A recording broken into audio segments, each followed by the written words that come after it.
নমস্কার সবাইকে, আমার নতুন একটি ব্লগে আপনাদের সবাইকে স্বাগত। আজ সকালে একটি পার্সেল এসেছিল, কিয়ান সেটি খুলতেই ব্যস্ত ছিল। তো যাই হোক, টবগুলো ভালোই এসেছে। আর বোন এদিকে কিছুটা মাটির সাথে ভার্মি কম্পোস্ট মিশিয়ে তৈরি করে নিচ্ছিল টবে দেওয়ার জন্য। আর মা এদিকে গাছগুলোর নিচে যে কালো কালারের প্লাস্টিক মতো থাকে সেগুলোকে ছাড়িয়ে গাছগুলো টবে বসিয়ে দিচ্ছিল, দিয়ে তার উপরে কিছুটা মাটি চাপা দিয়ে টবগুলো রেডি করে নিচ্ছিল। এইভাবে এক এক করে সমস্ত গাছগুলো টবে বসিয়ে দিল।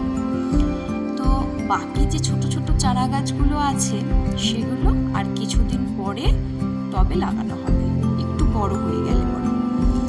তো যাই হোক, সব গাছগুলো লাগানো হয়ে গেল। তো আজ ব্লগটি পর্যন্ত। ভালো লাগলে লাইক অ্যান্ড সাবস্ক্রাইব করবেন।